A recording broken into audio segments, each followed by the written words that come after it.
much playtime makes Stitches hungry.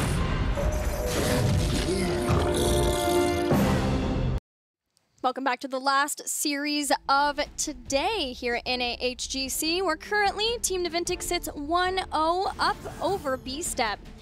And quite an interesting game, number one. I think we'll just leave it at interesting. Yeah. You know, innovation on the draft of Naventic and innovation in the heroic choices of B-Step. And one, it looks a lot prettier than the other. You know, that's about the way to put it. We'll see if I want to know if B-Step's going to keep moving down that avenue, right? Because that's the moment where we felt like they looked better as a group, and then sitting in that kind of delete you playstyle. So do they commit to that with different ways to make it happen, or they kind of be like, that was testing the waters, and now they go back to whatever they feel is better? Yeah. Looking at Battleground, I'm wondering what we're going to be. But before we head into the Battleground pool once again, I have something that I know you're going to be excited to talk about. All right. And that's looking at the supports, the top healers of HGC. It's relevant because we have both Kenma and APM here. Interesting. The top average heals for a team, but also struggling when it comes to KDA, except for Akaface. Akaface is the only one out of all of these supports that sit there in the top KDA. So, what does that mean? What do you get from that? Just curious. I naturally see that that is the... You and I talked about, especially when we see people role swapping. You can be a heal bot and be a good support. You can be decent at your role by just making heals all the time. It's the ones that make plays. Those are the ones you know. The ones that are, you're being proactive, not reactive as a support player. And a lot of times the ones that are going to be sitting back healing all day will have higher average healing, but they'll struggle in the KDA department because they aren't setting up the kills. Akaface is the beautiful middle ground, I guess. Best support in A. That's what it says right there. You figured it out. That's what we get from that. Good job, Akaface. I mean, he did win his last series 3-0, so I'm convinced. Okay, back to our series at hand. We're ready to see where game number 2 is going to take place. And it's going to be Infernal Shrines, picked by B-Step, but could have been picked by either team. Both teams like to pick Infernal Shrines. Both teams have a pretty good record here, too, whereas there are, for both of them, quite a few places where they don't have as good records. 3-1 for Team Naventic, and then 2-1 for B-Step.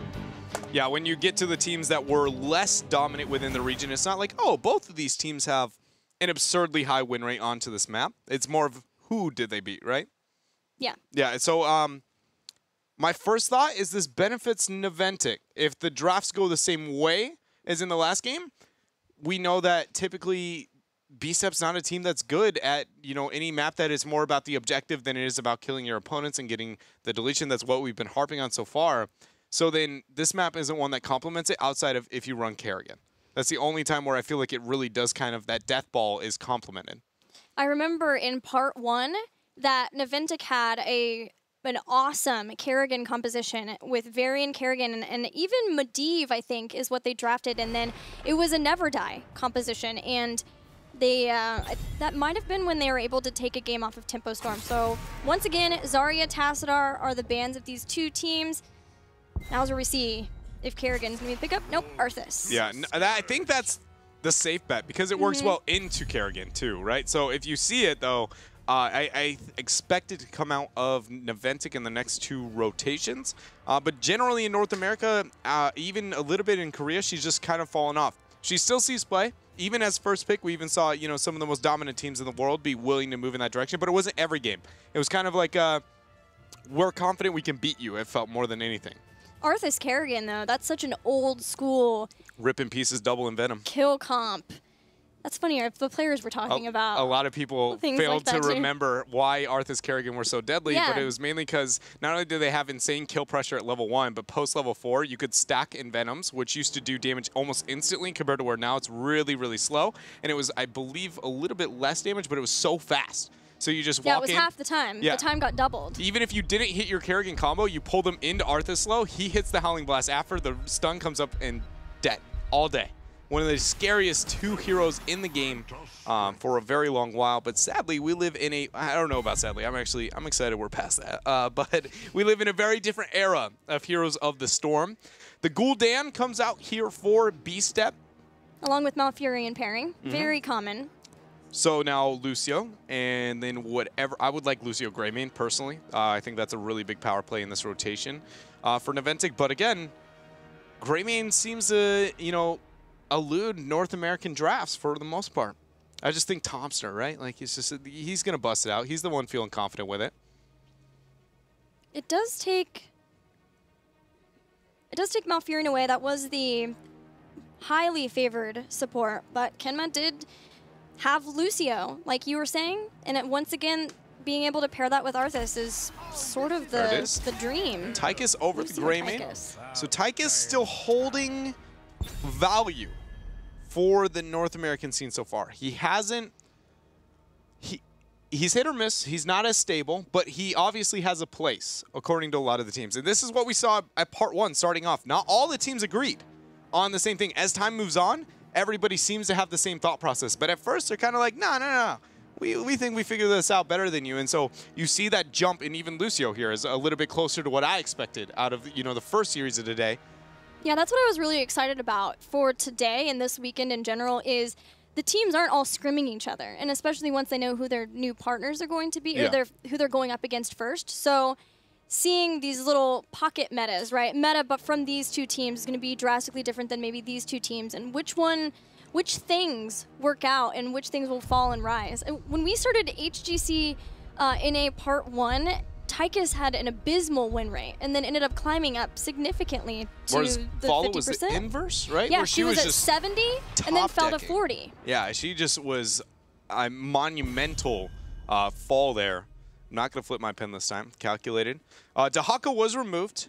So do we see a responsive global removal on the side of Naventic? It makes sense, considering, again, you don't want to fall behind in that department, but also into a Gul'dan Malfurion. They struggle against hard dive and burst damage, and, you know, it's a really nice tool to just kind of push them out there, give them the gust. I expect that to be the ban on Naventic. So if that is the case, where do we want to see B-Step move into their draft? Way less kill potential when looking at their draft overall. So then what do? You can't make up for that with any specific pick. You have to meet into that slow playstyle that Gul'dan really promotes. No shielder, so no like enabling front line. Well, for sure, we're going to see a warrior pickup here. Especially since Naventic played double warrior with Arthas. I think that B-Step can postulate that Naventic wants to do the same thing. We haven't seen B-Kid play Arthas yet, so we don't know if they are comfortable running Arthas solo. So if that's the case, think King Caffeine's warrior here. Do they sacrifice wave clear to get Muradin again? I would actually, I'd Leo. Put Caffeine on Leo and then run a KT. It's possible into a double mage. The problem is a new Barak would be a huge counter, and it actually, okay, so you can't bank that hard. Double mage into an Arthas, a new Barak on this map would be crazy. I actually wouldn't mind in a new Barak on the side of B-Step even, just because it is very good on the map post 10. Caff played a lot of Diablo. Oh, there he is. Yeah, so but it's going to be a double support. Yep. So then the last is going to be, I'm guessing, a Tyrael on the side of B-Step to move into another warrior with the Anubarak picked up. But Naventic, if they're going to play double warrior, why not Tyrael yourself? You want to buy time for the Arthas to be able to get value. You want to buy time for the Lucio a little bit as well. And you negate all healing from Anubarak if you stand on Sanctification. Yeah. Like I'm trying to think of what other, like, my goodness. B-Kid doesn't play a lot of Tyrael. What if he's the Arthas and they put, obviously they've changed Zuna's mentality. Yeah. He is now whatever he needs to carry is, I'm guessing, the thought process that he's going to be distributing. So then it's no longer what is B-Kid's hero pool? I feel it's like whatever they can put it on the best comp, and Zuna will play whatever is necessary. I kind of feel like they're going to get Johanna again. Paula? Nope, Sonya. Sonya. Interesting here. Not what I expected for the double frontline. Now I'm feeling very good when looking at B-Step's draft here. As long as they get another frontliner to be able to hold their own. Tyrael is, again, going to be one that they could move into. Which, by the way, it's kind of astounding to consider Tyrael got nerfed, and now he sees play in North America. Just saying. That is kind of mind-boggling. But what else could you do outside of that? Muradin would be all right. Who can provide shrine control on that front line? Johanna wouldn't do well into this double support. Leo is acceptable, but not good, I would say, in this game. Yeah, I'm looking through everything. And I'm not sure, especially if it's going to be another warrior. They want another warrior now with Tychus. I don't feel like there's Sonya? any way you don't double warrior if you double support. But they're going to prove me wrong, I'm guessing. Yes. Yep, that's standard B-Step. Always give me the old curveball, you know? 12-6, baby, right there. It's an old baseball term. Yeah, I don't understand that at all. Anybody, it's okay. So it's a clock, right? And your finger rotation is based on what points on the clock you're hitting. So 12-6, it's a curve. Oh. Oh, yeah. You know, we learn something every day. Yeah, you're always teaching me the baseball terms. But no, it's so. When looking at the draft, what are your thoughts? I gotta hear. I love especially when the meta is less agreed upon. You know, hearing the initial interpretation on when it comes to how things are gonna play out. I mean, my first fear is just B-Step dies. They have a lot of supporting, not a lot of damage output. Yeah, I like Team Naventic's. I think Arthas, again, he can just sit on the shrine. B-Step has to be careful about how they step in. Thrall has to be careful about how he steps in. Yes, there's 2 supports, but it's up to Gul'dan to make sure that he's constantly just throwing all of his abilities out. The real kicker, do you Earthquake or do you Sunder? Did you say Earthcake? Because then that's what I picked. I think I did. No, seriously, though. Probably Earthquake. Only because the Gul'dan. Yeah. It really sells me on the Earthquake as well. It's more of like well, you pick so many melees, we're just going to not only split you all, but then drop the Earthquake afterwards, make it hard to be able to recover after that. But it's still a very risky draft. It can kind of negate the speed boost given to Arthas too. If he gets in a really bad spot, if Sonya gets in a really bad spot too, if he can get the right flanks in, and he, I think, is probably going to be K1 Pro, is my guess. Yeah. It's my gut feeling, but not for sure. I agree with you. Again, because B-Step has been so inconsistent in this, I feel like at this point, unless you're the guys on the heroes themselves, you really don't know which one's going to be playing which, but I think it will be him onto the Thrall as well. But, I mean, if you got to drop a heroic to, like, negate a default part of a hero's kit, you know, you're going to have a bad time. That's my initial thought. But they don't have the lockdown or the single target burst to really make things happen with the Sunder into the Lucio. I like Sundering more, but not in this case. But I don't look at the Earthquake as the saving grace. It's more of like just why Thrall, I guess. Yeah, maybe Sunder will have to be the pickup too. But it seems like I don't know how that's going to work out with Horrify as well. We are ready for game number 2, so let's see what they're going to pick, what's going to happen on Infernal Shrines.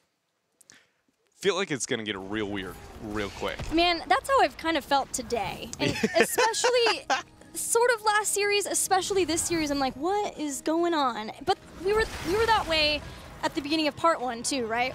With the drafting, it was like, okay, let's get our bearings a little bit. Let's figure out what's happening in our region.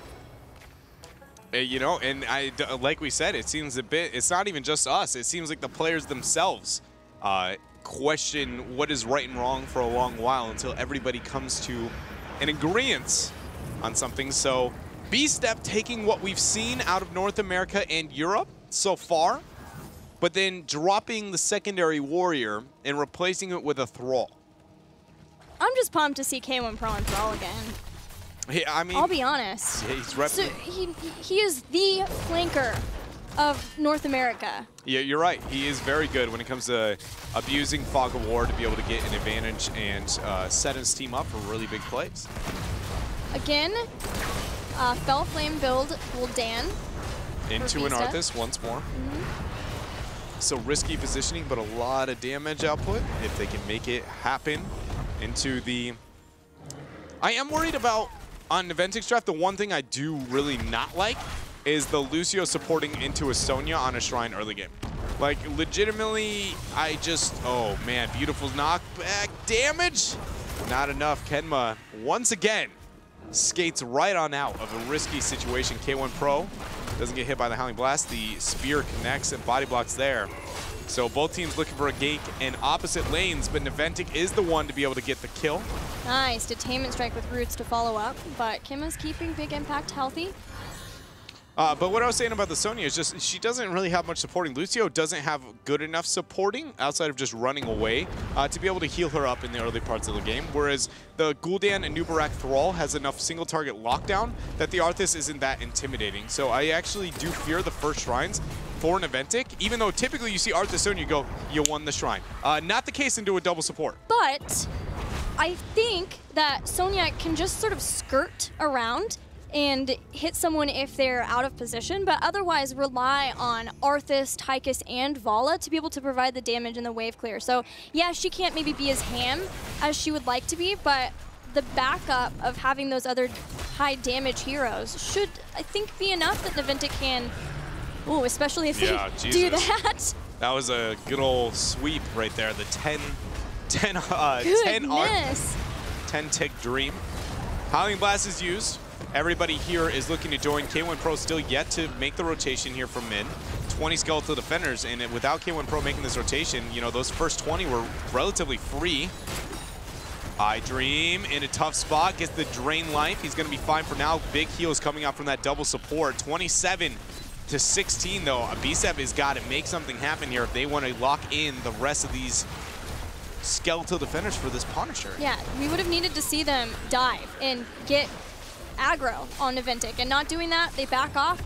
They do not want to get caught out of their base with this Arcane Punisher. And, you know, that, man, a lot of that, the minute I go, you know, I question B-Step's, or Naventic's ability to get those early shrines itself and posturing, you know, is it going to be it? We don't even get to see, because just such a slow rotation out of K1 Pro from the map manipulation and the menu wave on mid force him to stay there. And then again, an early advantage going over to Naventic, significantly bigger than that of the very first game, as they have a member still pushing on top for free. I mean, Zuna's got that drained. Lost. Things are falling apart for B-Step, and it's only one kill. And you know, you look at the one kill and you be like, well, how can this game really be that bad? But it very much is the case just on how it's been played. This could bait Zuna, though, as he's getting ganked by a Nubarak. It's a Nubarak. That's Whirlwind has been used. Good body block. Yeah, that was a great burrow. And he's out. That's Sonya. Cannot be body blocked while using the spin, so the burrow had to be hit to interrupt. It's the only way to actually truly lock him down there. Hurricane is going to be extremely valuable to Sonya too. We see it anyway because it does just buff Whirlwind in general, but to add to that it removes slows and roots. There are a ton of roots for B-Step, Thrall and Malfurion too, so it has to come down to the stuns, maybe a Horrify too, if they can pull Zuna out of position and try to blow her up that way.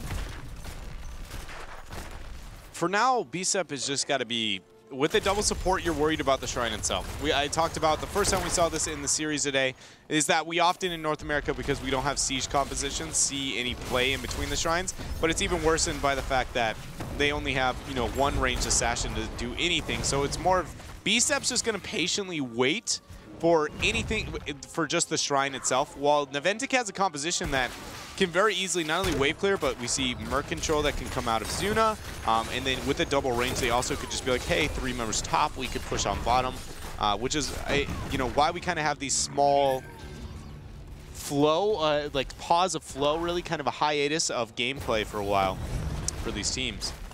It's just a compositional thing, and it's a compositional trend I think we're going to continue seeing if we see this double warrior, double support last.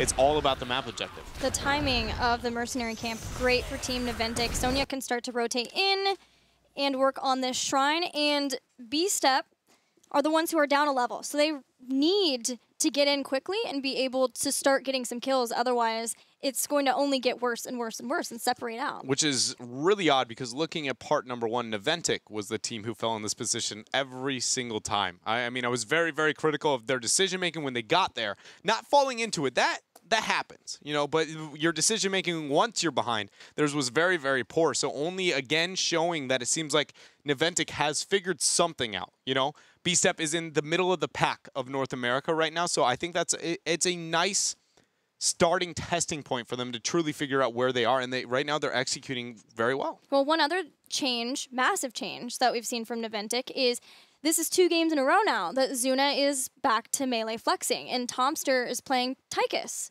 It just shows that, you know, Zuna has gone through multiple role swaps in his entire hero's career, but a lot of times it just goes to what he feels like he is going to be the most impactful for his team. And so, yeah, the tone has changed, really. When warriors and double warriors and those melee assassins are going to be more prominent, apparently now he's going to be the one committing to those and forfeiting the range assassins over the Tomster. I mean, I like it. Honestly, I enjoy Zuna on range, but he does a very good job a lot of the time when he is on melee, especially with things like the Sonya and the Arthas. Anything he can be aggro on the melee, as long as he's got the team to back him up. We'll see if that's the case. Does have his brother, Kenma, playing Lucio once again. Seems like they've been favoring that support a lot, judging by their drafting so far. Don't blame him. I've been on the Lucio hype train since day numero uno. Yes, we definitely know how unbiased you are about Lucio. He's, everything about him. I'm not saying that he's the greatest hero in the game, but I'm saying he's probably the greatest hero in the game. Oh, there we go. Got it. And that makes so much more sense. Yeah, it just... B-Step here pretty much is in a position that they have to give up everything forever right now. Being a level 8 into what is going to be a 10, they either force the fight this second, which they obviously are not, they went for side soak, or they just give up so many things. Kem actually going in for an aggressive boop. Doesn't net a kill. 10's picked up.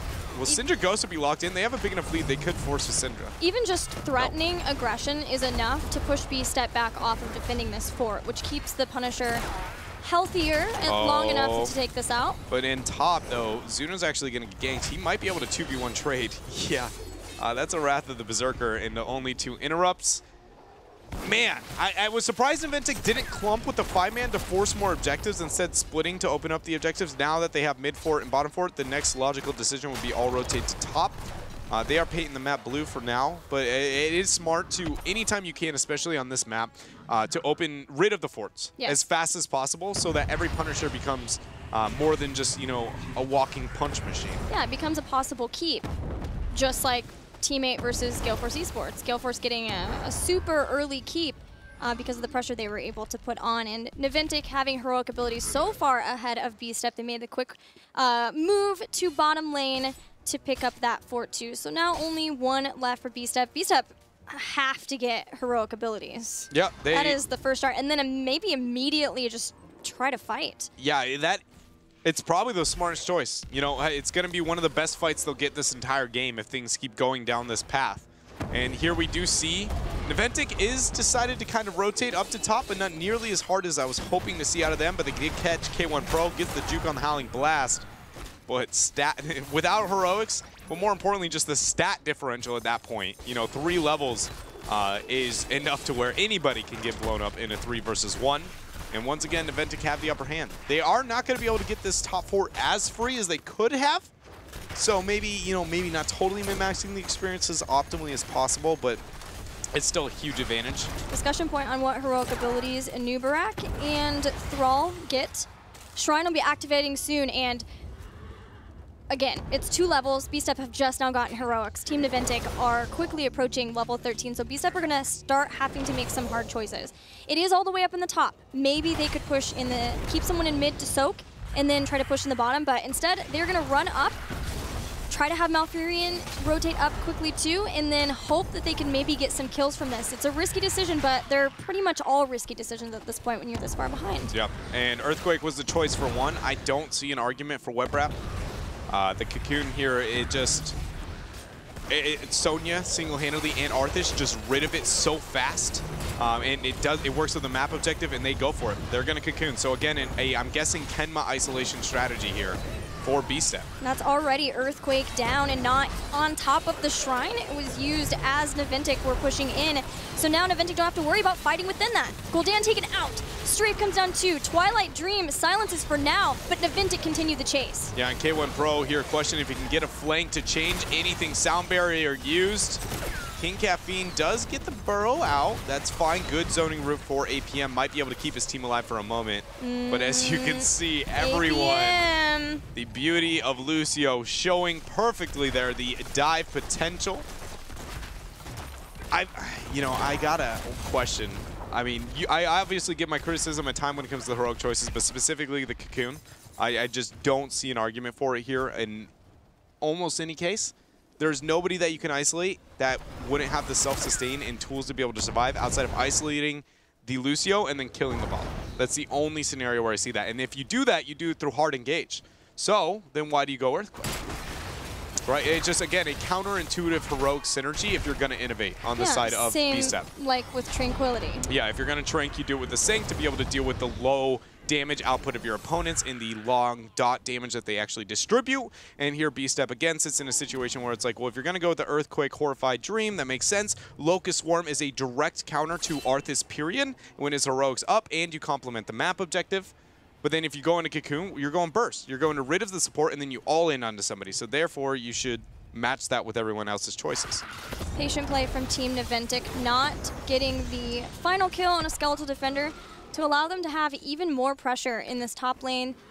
It'll be the Shaman camp grabbed. B-Step are doing everything that they can to mitigate, but so far, they're just really behind in this game. But that is something that happened to B-Step early on in part 1.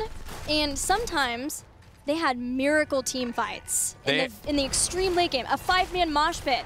And the same could be said for Twilight Dream and Horrify. You are very correct. With the Dream swap into a 5-man mosh, the fact that Naventic took all the time in the world, oh man, not even baited over the wall. All the time in the world to really take this fight and they didn't clear that sidewall fast, I thought was going to be a misplay until Cap was not able to get that bait over the wall here. So the Punisher is still doing fine in HP. Its leap cooldown's up. Finds a target. Beautiful cleanse will buy a little bit of time. But this keep looks like it's going over to the hands of Naventic. And if it does, that is going to be 16 talent here. And no opportunity for B-Step to fight. 16 to 13. Naventic walk away with a major lead in game number 2 of this best of 5. B-Step are left to clean up their base and try desperately to get back into this game, but with no kills, no structures down, no major structures down. If B-Step could maybe win some of those miracle team fights, get some picks on Team Naventic, that might be the answer, but Naventic looks like they're going for the throat. Yeah, they are not giving anything up. Cap gets onto the point, the boop stops it, the Horrified drops, Sound Barrier actually does not land. And there is the Aegis. Things could not have gone better here for B-Step, but even then, it's only an even trade. Not even! Zuna's on the chase. They still have the upper hand, and McIntyre doesn't have the tools.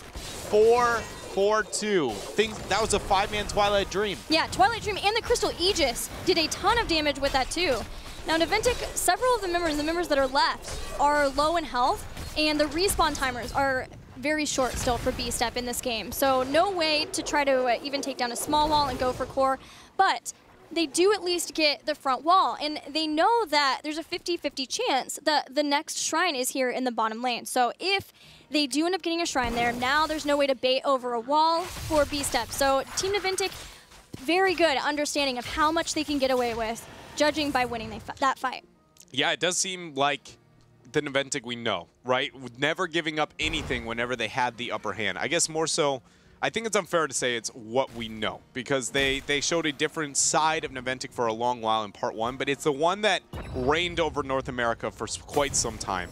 And it was the one that they get the upper hand and they never let go. They never give you a single opportunity to look for a comeback. And that invade was a prime example. They were known for pretend invades. That group of players was very much like, you can't stop these guys. And look at, again, the collapsing onto the Thrall up top for the side soak, showing once more the thought process and work that this group of players has put in. Karam Pro, nothing he could do, so that'll be a dead Thrall at the start of this Shrine phase. Just when B-Step were so close to getting 16 talents and maybe for once in a very long time a fair fight versus Naventic, but now they'll have to wait for that fight a little bit longer. Naventic can get the setup and start for the Shrine. There's, I mean, no way with Thrall being dead that anything's going to be happening here. It's more of what can Naventic get off of the Punisher, right? With the sidewall not down, they do have catapult pressure on top, so ideally B-Step should be pressuring that out, because we've seen what happens when you ignore that over the long run. And conveniently enough, Malf is going to go up there to get the clear. Smart play here.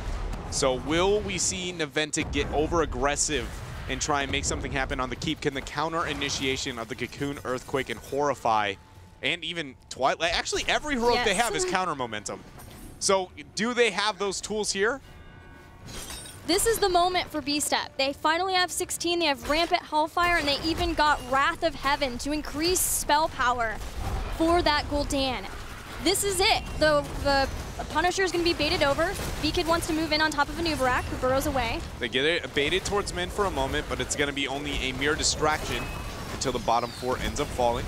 Leap cooldown is only a couple seconds away. The Keep's yet to get focused down. Tomster's more worried about distributing damage onto B-Step. Does not get the kill on the K1 Pro, but gets him very, very low. The Keep now looks like it is just going to fall here, so B-Step loses once more. Another Keep. Naventic is going to walk away. B-Step wants to stop this. King Caffeine's trying to buy time until the Punisher's taken out and the team can come back in. There's a route 2. Here comes B-Step to rotate. They're going to try and force this before 20. Yeah. They think this is their only fight. Okay. K1 Pro's looking for it. This is, oh man, this is very risky. I dream. B-Step was looking to get the force. Gosh, that was, even if they got it, I don't think they win it. That's the problem, is they only succeed when the, okay, so once the Cocoon was dropped, they don't win. They have to use that as an isolation tool to get it, because they don't have any damage. They picked a double support comp and a damage-oriented warrior without the damage heroic, and then a melee assassin who's heroic-based, and then chose the non-damage heroic. Not even if they got the perfect Horrify and then Twilight Dream. That is the only situation, but when you use your Cocoon onto only one target and everybody just conveniently comes back very easily, like it's just unrealistic, you know, at that point in time. And things continue to crumble for B-Step. King Caffeine caught by the members of Team Naventic while the rest of B-Step are trying to clear out their base to get the lanes going. They need all the experience they can get, as well as to try to keep the pressure off of their core so that they can try to contest some of these shrines, but they're a far way off from 20 that Naventic is about to have. And with that double catapult pressure, and Gul'dan is your best wave clear, puts you in a position where he's also your shrine control. So even when the next shrine spawns, is like Gul'dan has to back to clear of the double catapults if Naventic has any macro pressure at all.